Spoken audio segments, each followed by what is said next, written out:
Good morning. You're watching Newslink on ENCA. I'm Aropa Madzena, and today we're covering another tragic story of death at a tavern. Harrowing scenes in Soweto early this morning as 14 people were shot and killed at a tavern in Orlando, Soweto. ENCA reporters Nqobile Madlala and Slindelo Masikane are on the scene. Let's cross to Nqobile Madlala now to give us an update on those developments. Earlier when we spoke, Nqobile, community leaders indicated that they felt like law officials, police officers had neglected black communities in South Africa, and this is why incidents of these nature are allowed to happen, and where people are constantly dying, and because people are intimidated, no one comes forth and says anything. What are you hearing now?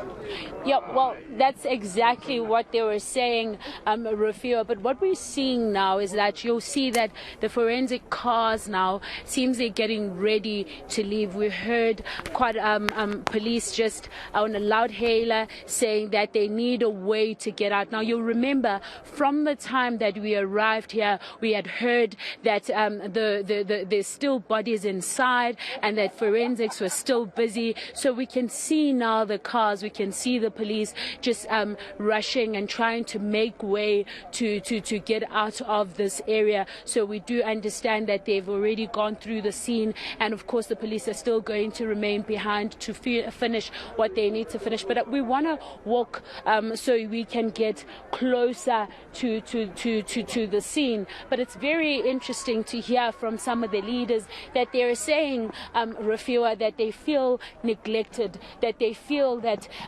they are not being taken seriously. This crime is something that affects the community, and of course the community is scared, and you can see them there. They are still on the side there. They are speaking amongst themselves, but a lot of them, Rafia, are very scared to talk about what is happening. Now we're getting closer to that area. You can see the police. You can see the police still busy, their forensics getting ready to leave.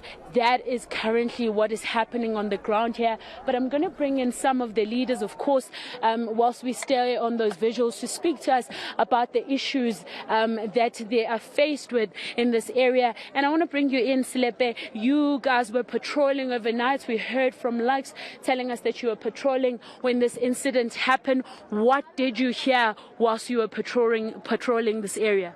Good morning, everyone. What I will tell you is that we have been seeing and hearing this. Even the community people have been complaining about what's been happening here. It's a racial issue here of these national people from outside and those ones who are staying here. If you can look at these checks, that side is Soweto nation, this side is a Xhosa nation. Sorry, we'll carry on now. I just want to show you something, Rafia. There you go. The cars are now leaving. That's the scene. The forensics is now leaving. So we can only go this far because, of course, the police are just ensuring that we don't go too close. But they're still combing the scene. And we're going to bring in that leader again to speak to us. We can see them now leaving. They are leaving the area in Nomzamo Park, in Nomzamo informal settlements. Let me bring in the leader again. You were saying to us that this is something that happens quite consistently in the area, and of course this is something that is concerning you as the leaders. I think, yes, the police need to come down to work with us as a community. Security cluster here is very strong to the community. It's just that there's no communication between the people of the community security cluster with their police. So once we can come together, this probably could become to a controllable situation whereby everyone can see that we need to get immigration so that we can fix things around here. All right, but what are the people telling you? Why did these people walk in and start shooting at people inside whilst they're having fun? Hearing from the complaints that we're getting from our community here, this thing has been happening for such a long time. There have been complaints, there have been cases laying, no one took an action. Obviously, they went to the police, they tried to put the case, but nothing. So now I think this can be a wake-up call for the police to come and work with the people down here, security classes, so that we can see what can we do. Definitely, even now, we know the information, but we cannot just say the information. They need to come and get the information so that they can take this case further. But I mean, this is concerning, of course, and I think the MEC saying that you must work together because the community will have the intelligence to know what is happening there. Are you going to be speaking to the MEC? So. Yeah, definitely. We will talk to Mayfaith. That's not a problem. So we do have a contact with him. We do talk to her all the time. It's just that the ignorance sometimes of others, not her, that need to be controlled in terms of working together. It's only that. Once we can have that situation whereby we have strong communication, that will be much better. All right. Do you feel, though, that communication can be built? Yeah. Probably. It's a matter of. Can we stick to the rules? Yeah, it's a matter of time. It's a matter of time. Soon as we sit down, soon as they call us, so that we can give them the quite straight information, so that we can work hand in hand, we might control the situation. So honestly, we know that even the police, if they came during that time of shooting here, they wouldn't stand for. They wouldn't even, fight with these people with that heavy machine which they had. It's what they did before at what they call a chicken farm. Same thing. So do you think this is an issue that's probably based on informal settlement where there are a lot of these guns? Definitely, because in this settlement is where you find all these illegal immigrants there. All these illegal immigrants is where you find them.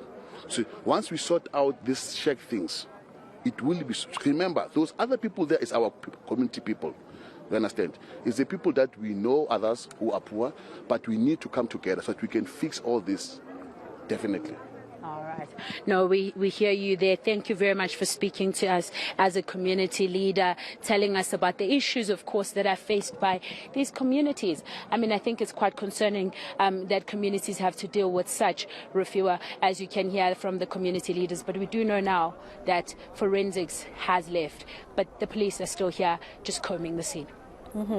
Nobile Marlala there on one side of that tragic incident in Orlando, Soweto, and then we've got Silindelo Masikane, who's at another part of Orlando, not too far from the tragic incident. So, Sli, you would have probably heard Nobile indicating that forensics have seemed to have completed their work.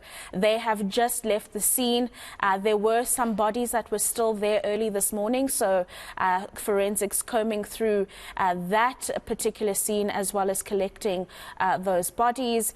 Another community calling for police to urgently start police investigations so that there can be some sense of closure as to why something of this nature would have happened to their family members and friends.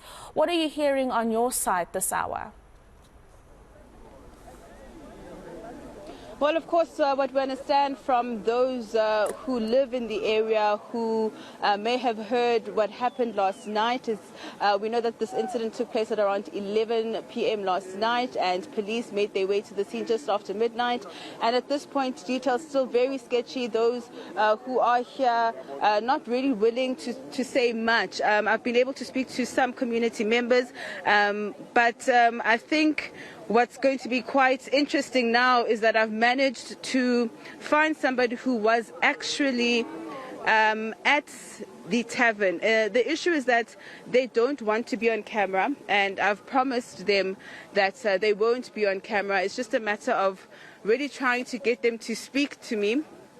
She's walking away, so maybe let me just give her a moment. But we know that what happened is that a quantum is said to have made its way to this particular tavern emazulwini. Sisi awukho camera nengifuna nje ungitshela ukuthi uboneni wena njengoba boss etavern izona. So she was telling me a bit earlier on, she's a bit camera shy now it seems, but she was telling me earlier on that she was having drinks with one of her friends who's actually one of those who's deceased. They was just having drinks. She had left the tavern for a little bit, and then she heard that there were gunshots and that some people had been shot at this particular tavern. And for her, it's still kind of confusing as to why this occurred, because one of the people that she was with is actually one of those who were shot. But you can see that from what my colleague is showing you, Joko Mane, is that this particular incident has obviously left many of those here in this area very shocked, frightened. They're not too certain as to what the motivation or what could have led to this particular incident. I have been shown the tavern owner, so we're hoping to maybe possibly speak to them a little later on as well. But the story at this point that we're getting from those who are here is that what they heard were gunshots late last night. several people shot dead. One of those community members who I also spoke to earlier was also telling me that what they were told is that those who were shooting were not really aiming at where the alcohol was being sold, but specifically at patrons inside that particular tavern, Emazulwini Tavern. So, of course, this incident really just has this community up in arms. They want answers. They want to know exactly why this particular incident has occurred, and they're hoping that the police, of course, will be able to provide them with some answers. Baba unjani? Ngiyaphila. Ngicela nje ungitshele ukuthi njengomphakathi nizizwa kanjani ngokuthi kwenzakaleni la? Kabuhlungu sisi, kabuhlungu ngoba phela manje izolo sifikile thina ebusuku lana maqedwe kwenzeka lento lena. Abantu badubulekile, bafila abantu kakhulu. Mina ke khona labafowethu ababili abashonile lapha yana. Manje inhliziyo zibhlungu kakhulu. Asazi ukuthi into enjena singayenza kanjani. Ngicela nje wena ungitshele ukuthi wena uzweni njengoba unikhuluma njengomphakathi bathi kwenzakaleni la izolo ebusuku. Thina besilele endlini seza nje uqhuma isibhamu. Siqhumile isibhamu esikhulu futhi siqhumile kakhulu isibhamu. So masuka ke sizo check after isibhamu siqhumile kuthulekile sazo check la masifika safika abantu beshonile abaningi futhi abantu abanye ke sabalayisha emotweni emavenini sibahambise esibhedlela bathi bona abantu bashonile. Uthi omfabo ababili bashonile. Abafowethu ababili nje bashonile. Saxolisa kakhulu baba. Ngingathanda ukubona amaphoyisa ukuthi enzeni ngalenkinga le. Uma amaphoyisa ngazi kumele asebenze bandla ngazi ukuthi mhlawumbe angenza kanjani la kodwa kufanele zitholakale lezigebengu. Kakhulu ngoba phela kwakhona nje endaweni nje asihlalanga kahle. Kuhleli nje qhuma isibhamu nje isibhamu sekuyicricket la. Anytime uzwa nje qhuma isibhamu. Anytime. So asiphephanga sibonga nje ukuphila umuntu usavuka ekseni uphila yabona. Okay ba. Just another community member here who's just informed us that now that we know that there are 15 confirmed dead now, that of those 15, 2 are his brothers. He says that they also heard gunshots late last night. In fact, he says gunshots in this area have become like fireworks. You know, they just happen at any time, and as a community they feel very let down in terms of law enforcement in the area and the fact that violence seems to thrive here in Nomzamo. So at this point we're still trying to get as many people as we can with just to give us what they know or what they understand to have taken place here. But at this point, all we know is that a quantum came to this particular tavern and started shooting at patrons inside. Yeah, Slindelo Masikane, it's a very, very sad state of events that is currently unfolding there in Orlando, Soweto. I mean, very sad that those 2 people that you've spoken to both lost brothers and a friend. And of course, we'll catch up with you a little bit later on as you get a chance to engage more people. And somebody somewhere knows something. It's the intimidation that these people go through in that they are not free to talk, and so they are not free to be protected by law enforcement agencies because of that intimidation. Slindelo Masik, and I'm going to leave you to continue to talk to the community members there, as well as Nobile Marlala, who has been engaging community leaders on the tragic incident at the tavern, where we can now confirm there has been another death as a direct result of that shooting. 15 now dead from that tavern shooting.